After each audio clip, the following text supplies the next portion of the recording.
Eu tive, na época, ainda trabalhava em Vassouras, uma colega com sintomas, né?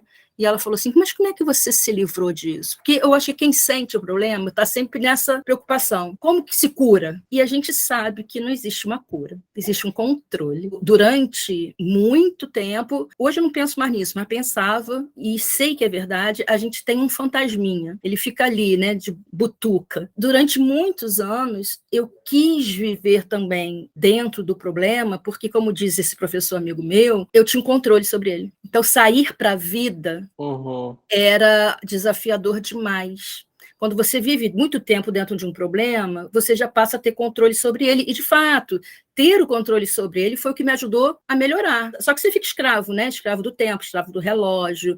Você tem uma vida muito controlada e acaba sendo controladora. Vou ser bobo. Se eu tenho que almoçar 1 hora, tem que ser 1 hora. Não pode ser antes, não pode ser depois, porque depois vai atrapalhar outras coisas da minha rotina, né? E se você sai da sua rotina, aquilo te dá um desequilíbrio, parece que vai acontecer alguma coisa. Isso foi um tempo que eu tive que trabalhar também, né? O fantasma estava ali, mas até que eu encontrei um dia que ele não me assustava mais, ou me assustava muito menos.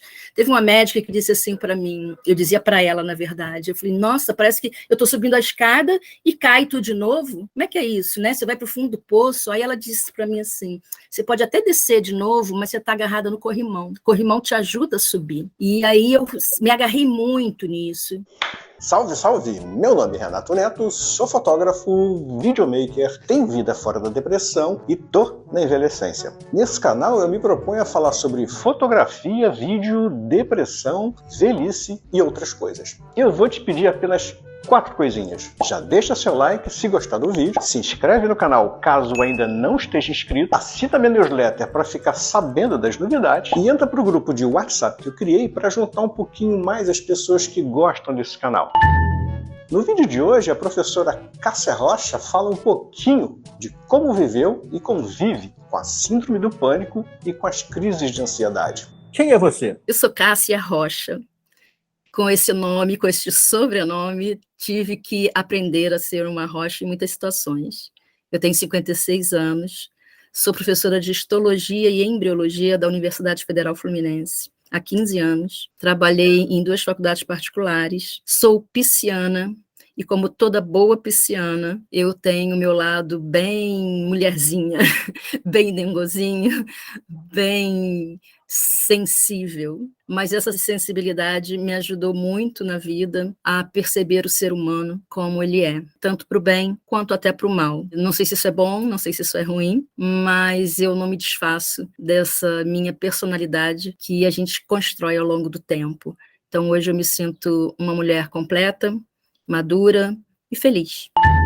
Na época, ninguém falava de depressão e síndrome do pânico. Hoje tudo é síndrome do pânico.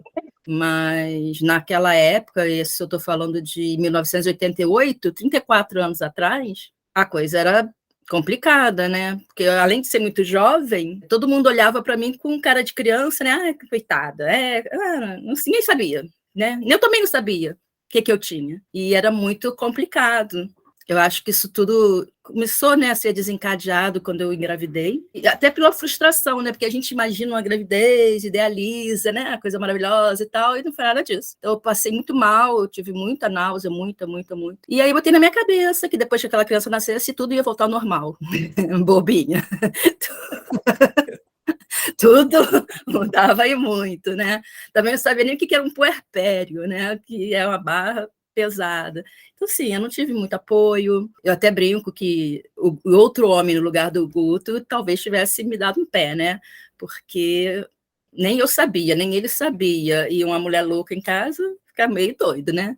O negócio fica complicado. A criança nasceu, eu piorei, eu tomei remédio para enjoo durante 4 anos, todos os dias, porque eu tinha muito medo de vomitar. Eu tenho horror, foi um trauma que ficou até hoje. Começou a síndrome do pânico depois, né, de eu ter crises de espasmos musculares, me tremia toda, ficava em posição fetal, várias vezes eu destrancava a porta da minha casa, porque se eu morrer, né, alguém acha criança. E assim, como ninguém sabia, ninguém falava o que era, né, ninguém sabia ajudar também, né. Até que certo dia, eu estava vendo um programa de televisão e ela estava entrevistando um pessoal falando disso.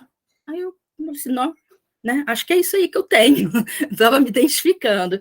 E, coincidência ou não do destino, o Guto chegou em casa com um jornal e tinha uma matéria inteira falando de depressão e síndrome do pânico. Eu falei, aqui, é isso que eu tenho. Agora, como fazer, né? Como sair disso? Eu fiquei, Renato, 5 anos sem botar o pé do lado de fora de casa, com medo de sair. Então, eu me deslocava o mínimo possível, todos os lugares que eu ia, que tinha muita gente, aquilo me dava uma agonia danada, eu tinha que sair correndo, eu ficava com falta de ar. Então, era tudo, né, muito complicado, o convívio social. Até que numa crise doida lá, eu disse para o Guto, ou me leva num psicólogo ou me interna, porque do jeito que está, não dava mais, né? Até então, sem remédio, sem nada? Sem nada. Eu nem tinha telefone em casa, não existia celular na época. Vim aqui na casa da minha mãe, liguei para um local que tinha convênio, pedi para falar com a psicóloga. Falei que estava precisando de ajuda. Ela até falou assim, mas tem uma outra psicóloga aqui, você não quer? Eu falei, não, você me atendeu a você mesmo, porque ainda tinha esse pânico de falar ao telefone. Porque eu ficava assim, se você passar mal e alguém te leva para um hospital, como é que você explica o que você tem, se nem você sabe o que você tem? E aí começou a turnê de me buscarem para me levarem lá no hospital. Eu me lembro de sair dentro do carro, assim, agarrada, olhando aquele mundo cheio de gente, cheio de carro na rua, eu me segurava na poltrona do carro, com muito medo. E teve dias de eu não entrar da psicóloga e me buscar do lado de fora. Teve um dia que faltou luz, inclusive. Eu falei, não vou entrar mesmo, tá doido. Aí ela veio conversando e tal. Olha, eu comecei em 88, né? Isso foi em março de 92. No final daquele ano, de 92, a psicóloga vira para mim e fala assim, olha, eu vou mudar de local, eu vou para um consultório lá no Niterói Shopping.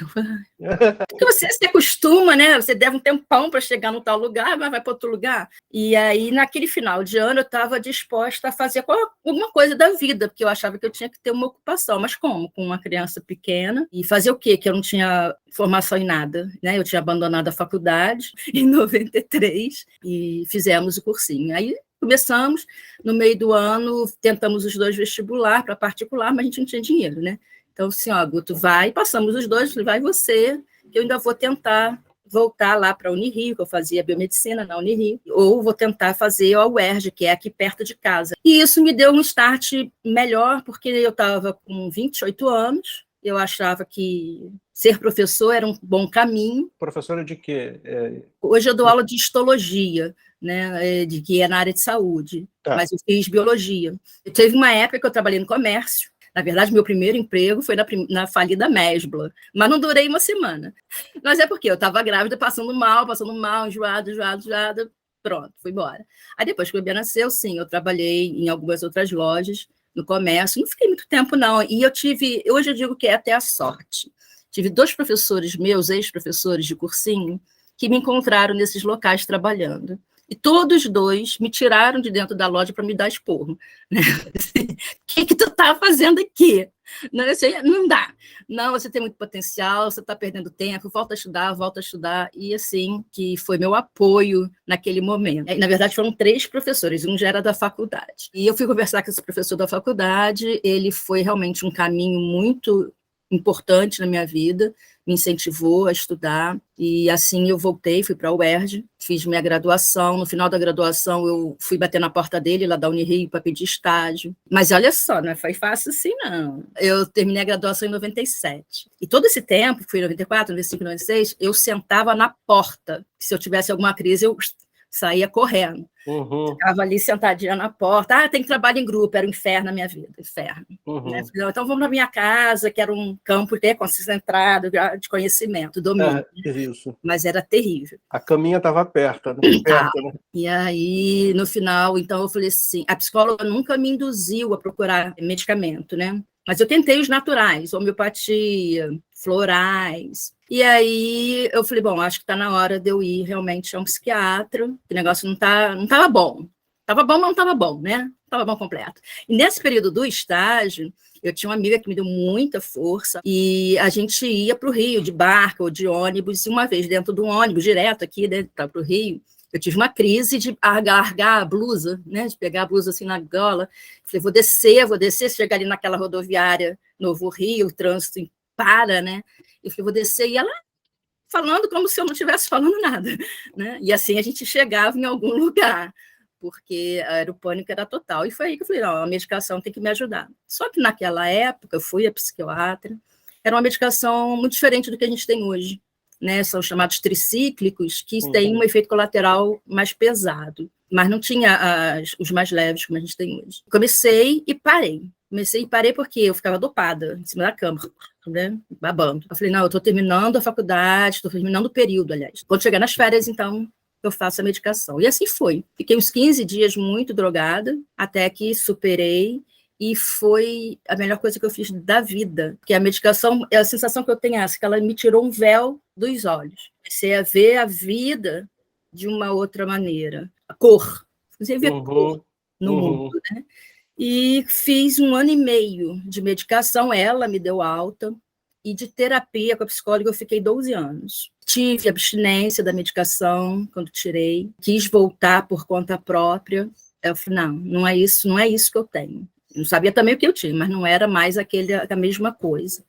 E aí, quando eu terminei a graduação, eu continuei, já emendei, quase que emendei no mestrado, não foi imediato, não. Mas estava sempre fazendo essas pesquisas, fazendo estágio lá no Unirio, o professor me ajudando absurdamente, né, me incentivando, até que veio o convite dele para eu ir dar aula na Faculdade de Medicina de Vassouras. Aí eu falei, oi, como é que eu vou fazer esse trem aí, velho? Sair daqui, né, da humilde São Gonçalo para pegar um ônibus na Novo Rio para ir, não vou conseguir isso, não. E estava nem aí, ele não estava nem aí para as minhas dificuldades. Vamos, né? Eu falei assim, vai que eu consigo uma carona, né? Vai dar certo. Nada, não deu certo nada. Fui eu de ônibus mesmo, mas eu ia meio drogada, né? Porque a médica me deixou o calmante de SOS. Tomava antes de dormir, tomava para ir. Até que com o tempo eu fui realmente desmamando. Eu devo ter ficado uns 10 anos sem medicação nenhuma. Sempre trabalhando muito, eu tinha absoluta certeza que eu não podia ficar à toa. Não podia ter a mente vazia. Então, era muito trabalho. Eu já tinha uns 4 anos lá em Vassouras, quando eu arrumei outro emprego à noite. Então, eu dava aula de 8 da manhã às 10 da noite. Era assim minha vida. E lá em Vassouras você ficava a semana toda? Ficava em Vassouras e em Volta Redonda, a semana toda. Semana toda. Na verdade, eu descia na quarta noite, aí quinta eu só ia para Volta Redonda e descia de novo. E sexta é o dia que eu estava em casa. Eu chegava 1 hora da manhã, mais ou menos, em casa da sexta-feira, mas passava sexta, sábado e domingo trabalhando muito, ou era com as coisas da casa, ou com as coisas de trabalho, né? Porque eram turmas enormes, e eu tinha que dar conta de corrigir tudo aquilo. Na verdade, eu dava 9 aulas diferentes por semana, então eu ficava, às vezes, confundia as coisas. Eu falei, já falei isso. Não é para vocês, não. Mas foi assim, eu digo que foi a grande escola da minha vida. E como é que foi administrar essa coisa toda de enfrentamento, né? Foi muito difícil. O medo sempre foi muito grande. Eu me lembro, em 92, final de 92, inaugurou aqui perto de casa o supermercado Carrefour. Eu falei, vou lá. Olha aí, eu vou lá. Assim, né? Gente para burro. Eu consegui ficar lá dentro, mas com muito sufoco. Não era assim fácil, não. E saí de lá correndo e fiquei um bom tempo sem ir. Então, eu tive que trabalhar na minha cabeça, Renato, como eu digo que como um alcoólatra faz, né? Um dia de cada vez. Por exemplo, largar o Plasil, que era uma coisa que eu tomava regularmente, era assim também. Hoje, eu não tomei. No dia seguinte, eu não fazia planos, né? Se tivesse que tomar, porque eu comecei a deixar de tomar regularmente para tomar quando eu saía de casa. Se eu fosse num shopping, se eu fosse num supermercado, se eu fosse em algum lugar. Uma emergência. Tomava o negócio para prevenir. Eu sempre fui uma criança de vomitar muito. Minha mãe conta isso com graça, né? Eu sempre falo, minha mãe, para de contar essas histórias, coisas estranhas, né? Me incomodava muito. Então, a gente não é daqui, né? A gente é da Serra mesmo, lá de Bom Jardim, e todas as férias a gente viajava para lá. E eu me lembro com trauma que a mamãe levava aqueles saquinhos de leite, CCPL, para eu vomitar dentro do saquinho, né? Era um inferno aquilo. E se hoje alguém me dissesse, né, que eu iria trabalhar em Friburgo, aquela maldita serra que eu subia desde criança... Oh, my God! Dá um louco, né? Mas hoje eu tiro de letra. Mas, enfim, então fiquei com esse trauma e veio a história da gravidez com esse problema, E foi uma coisa que eu não superei. Se eu ficar nauseada, para você ter uma ideia, eu tive uma consulta mês passado, a médica me deu a medicação e a primeira coisa que ela falou, olha, causa náusea. Beleza. Ok. Tipo, não estou tomando. Ok. Mas nesse meio tempo todo, já trabalhando em Friburgo, né, já tem 15 anos que eu estou lá, comecei a sentir um desconforto, eu identifiquei logo de cara a minha ansiedade. Hoje eu tenho transtorno de ansiedade. E toque, foi assim que o psiquiatra me classificou. Aí ele falou assim, você tem toque de pensamento. Eu falei, não, nunca tinha ouvido falar toque de pensamento. Mas é porque eu só pensava em doença, só pensava em morte. Né? Você tem uma gripe, você está com pneumonia, meu Deus, eu vou morrer. Você já fica esperando o pior acontecer. Isso foi em 2019, mas antes disso, bem antes disso, eu tinha um clínico ortomolecular, e eu cheguei para ele uma vez e falei assim, olha, me dá aí um treco, porque eu não estou bem não. Isso porque, deixa eu voltar um pouquinho mais, em 2011, eu fui diagnosticada com leucemia, sem ter.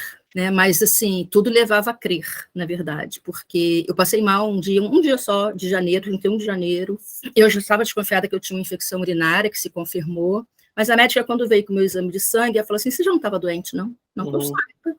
Aí ela ficou meio assim, eu falei assim, olha, parece que você está com dengue, né, mas acompanha a cada 2 dias seu exame de sangue e tal, e aí eu fui de tudo que é lugar que você possa imaginar para tirar sangue de 2 em 2 dias, e minhas células todas do sangue só baixavam. Aí eu falei, pô, deu ruim, né, minha medula foi pro saco. Aí a gente começou a procurar um hematologista e fomos numa clínica de oncologia. Eu cheguei lá só com os exames, falei, ó, tô com esse problema, eu não falei nada que eu tinha, nem que a médica tinha falado, aí ele, pá, mandou na minha cara, eu falei, não, é assim.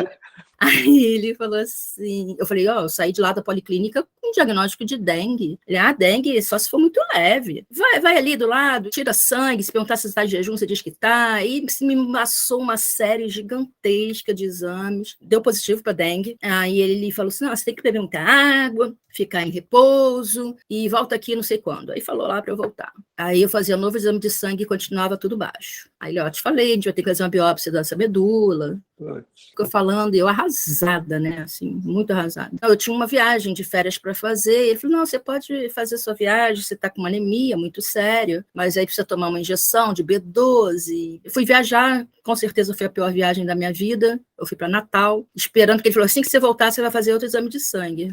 Tá. A primeira coisa que eu fiz foi fazer outro exame de sangue, que só as plaquetas tinham voltado, né? Hemácias e leucócitos, tudo ruim. Aí ele falou isso, olha, a gente tem que marcar essa biópsia. Eu não vou esquecer a data, porque ele marcou para o aniversário do Guto. Em março.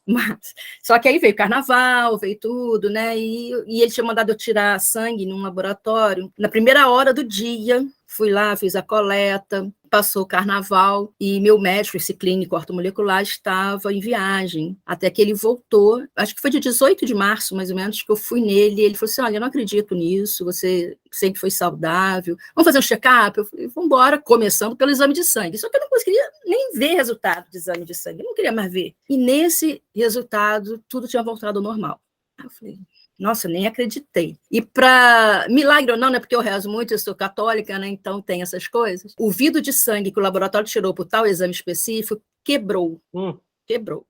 Eles me ligaram pedindo se eu podia fazer nova coleta, mas eu falei, não, já tinha ido no outro hematologista aqui em Niterói, que é um professor também da UF, muito conceituado, que nem me cobrou consulta, ele falou assim, eu não tenho nem o que fazer com a senhora com esse exame aqui. Aí eu falei, quer saber? Vou ficar uns 2 anos sem ir a médico, pelo menos.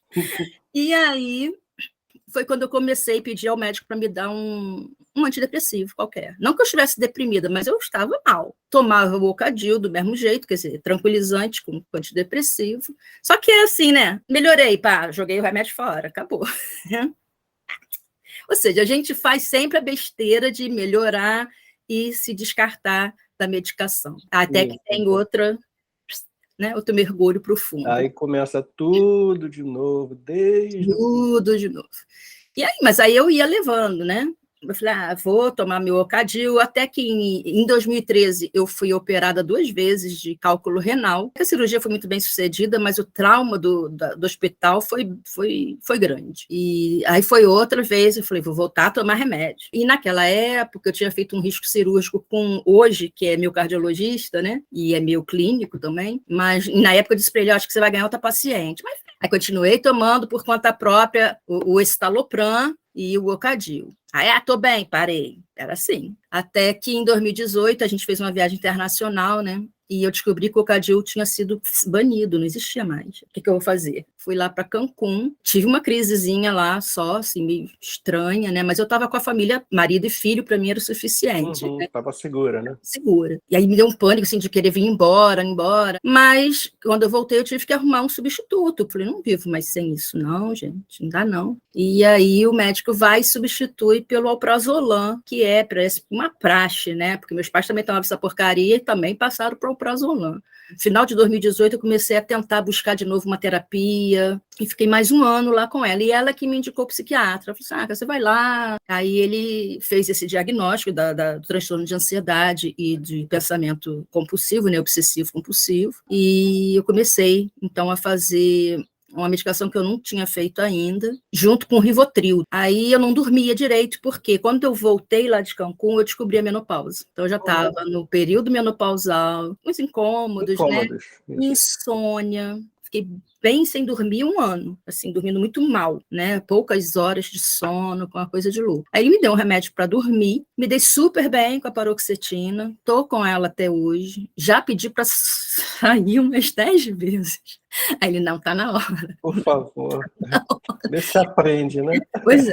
Eu falei, tá, tudo bem. Por quê? Meus pais estão muito idosos, estão difíceis de lidar. De vez em quando eles se plantam aqui, né? Surgem e ficam aqui. Morou comigo 7 meses. Nesses 7 meses foi um pauleira. Por Deus mesmo, eu não surtei, e pela paroxetina, provavelmente.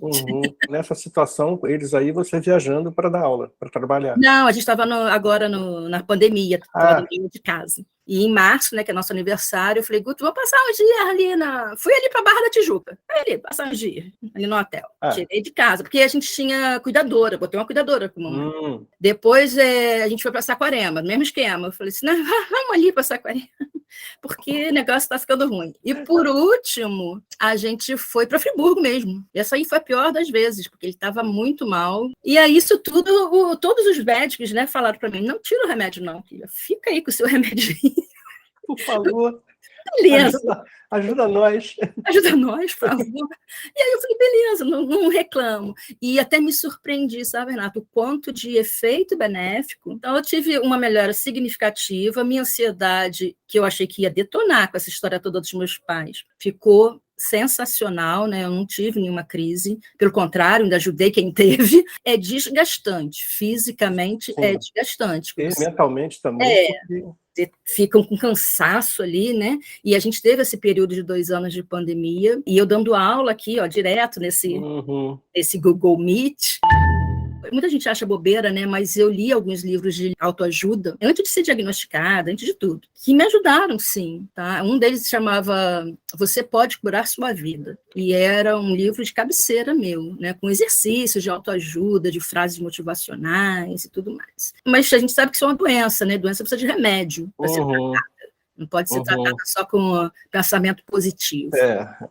Vai funcionar. A parada é química, né? É química. E quando eu entendi isso, Renato, mudou muita coisa dentro de mim. Quando você tem um desequilíbrio neuroquímico, você tem que tratar, pronto, com medicamento. E aí isso me deu o ânimo também de entender que tudo bem, e está tudo bem. Hoje eu ajudo muito aluno meu, ajudo muitas pessoas que precisam desse apoio, desse entendimento, porque a gente se sente, não sei você, mas eu me sentia uma ET, né? Na época de faculdade, graduação, além de sentar na porta, né? Eu quase não conversava com ninguém, porque era diferente para mim. O que as pessoas falavam não era o que eu estava acostumada. Aliás, eu não sabia nem mais conversar com as pessoas da vida né? Tive que me ressocializar de uma forma mais intensa. Até que eu encontrei uma colega que tinha sido dependente química. Diz ela, né, não sei se é a verdade, que ela pegou um disco comprimido, jogou tudo na lixeira, abriu tudo, e foi fazer esporte. E que isso deu jeito na vida dela. Eu fiquei com aquele olhão arregalado, né? Não sei. Mas me ajudou também, porque quando você encontra alguém igual, te dá, né, um aporte. Você está ali... Não estou sozinho. Exatamente. Você não é o estranho no ninho. Então, isso me ajudou também. Eu sou grata infinitamente a todas as pessoas que passaram pela minha vida. Fui zoada muitas vezes, né? Coisa mais normal. Até porque eu já tinha mais idade que minhas colegas de graduação, né? Porque eu tinha 28, elas tinham 19, 18, 20 no máximo, né? Já era casada, já tinha filho, então coisas fora do universo delas, né? Na época me incomodava, mas eu fui lidando com essa questão. Você acha que isso te deu, assim, uma sensibilidade maior para você perceber, como você falou agora, de ajudar os seus alunos, de saber... aquele ali está precisando. Eu adquiri isso. Perfeitamente. Um poder, né, diferente, né? Eu percebo de cara, porque eles têm essas crises desencadeadas pelo nervoso, né, e não sabem o que fazer, porque eles também têm vergonha. Ninguém quer comentar. E aí eu vou lá, sempre falo com as turmas isso, a gente não tem que ter vergonha, fala com a gente, mas pelo menos eu deixo um canal, sabe? Eu sei o quanto dói a gente não ser compreendido. E isso me ajudou muito a ter uma visão diferenciada sobre o ser humano, na verdade. É um trabalho, às vezes, solitário, né? Ninguém sofre pela gente, né, Renan? Ninguém ri por nós, ninguém chora por nós. E nem todo mundo entende. Ainda existe muito preconceito. Uma vez o Guto me levou a um psiquiatra. Porque fulana deu certo, foi super bom. E eu não cansava de dizer, mas adianta, tá bom, deu bom para Renato, mas não deu para mim, né? Porque a medicação que é boa para você não é para mim. Adianta, né? Aí eu fui lá para satisfazer a criatura, eu fui lá. Eu achei, né, que ele foi tão grosseiro comigo, assim, tão seco, tão frio, né? Você está sentindo isso? Você tem aquilo, toma aqui esse remédio, tchau. Nossa.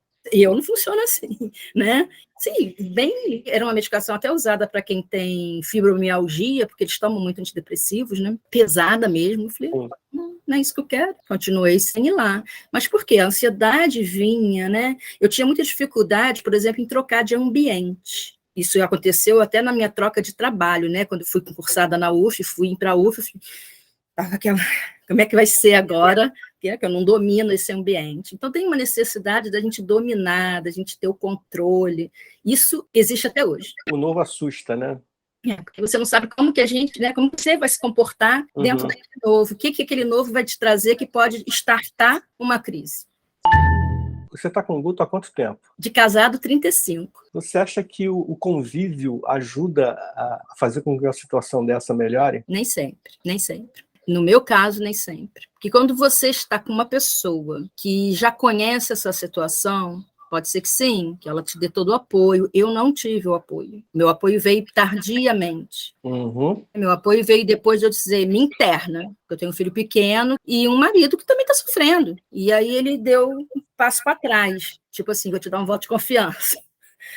Vamos lá, vamos se tratar. Quando ele viu a melhora, sem dúvida, ele entendeu que a coisa precisava realmente de tratamento.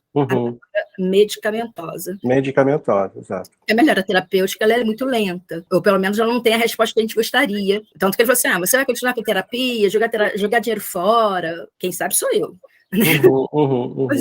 Mas a resposta medicamentosa, sim. E aí outras pessoas, familiares deles, passaram por essa situação, ele queria sempre que eu ajudasse, e não adianta, quando a pessoa não é da mesma área que você, isso se torna mais difícil. É o que eu acabei de falar, o remédio que serviu para mim, não vai servir. Não vai servir para mim. Não adianta, elas têm que procurar um profissional. Mas não querem. Não tem querer, né? Porque a gente não quer mesmo, a gente não quer ir ao médico. Chega uma hora que precisa. Achar um bom profissional não é fácil, não é fácil. Acertar a medicação, e eu vim entender isso relativamente há pouco tempo. A farmacologia dessas medicações antidepressivas, ela realmente não tem um padrão único. Então, pode ser que a gente tenha que mudar de remédio várias vezes até acertar aquele que vai nos beneficiar de fato. Porque eu tinha um pensamento muito acelerado. Até de falar dando aula, eu tinha que me controlar para falar mais devagar. E a freada que o remédio me trouxe foi notória. Eu sentia. Ele falou, não, travei, né? Mas não travei, é porque... a coisa foi fazendo o efeito que tinha que ser feito. Mas, de imediato, eu senti isso. Parecia que eu não conseguia pensar, né? Dava aquela nuvem na cabeça, mas por conta dos efeitos imediatos da medicação. Eu não tenho o que reclamar, foi muito sofrido, é um tempo que a gente não consegue recuperar. Eu coloco tudo na conta de uns 10 anos, pelo menos, né? 5 sem sair de casa, mais 5 de tratamento intenso. Então, 10 anos que foram, não digo perdidos, né? Porque foram aproveitados agora com a compreensão do que teve.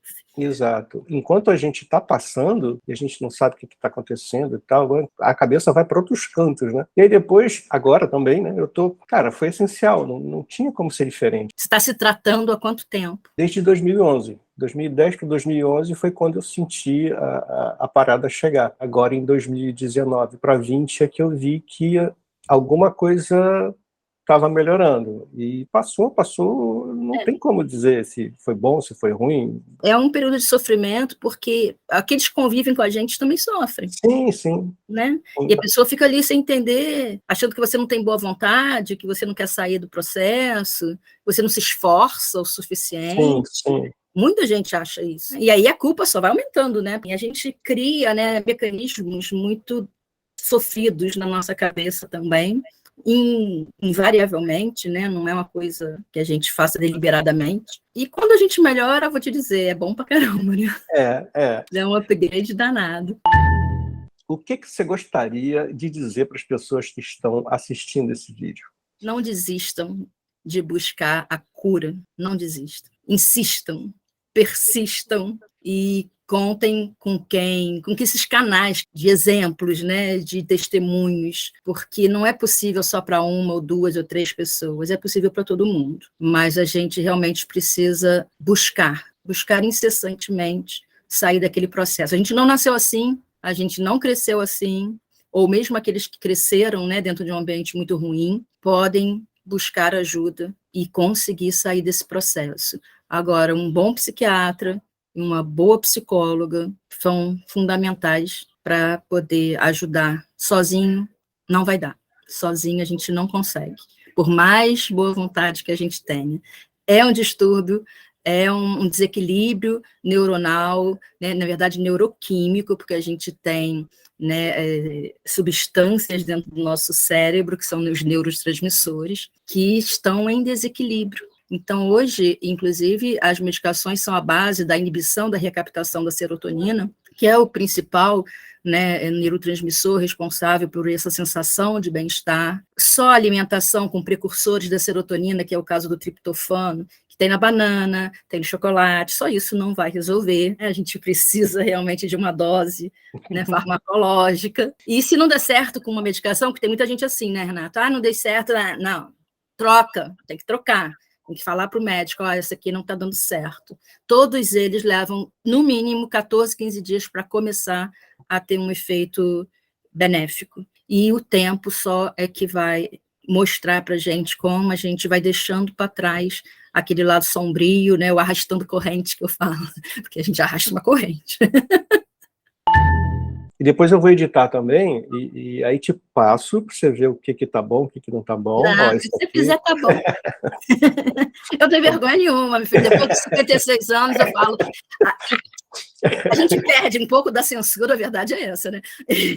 E dos limites, né? Eu tô aqui me controlando para falar uns palavrões, né? Eu também.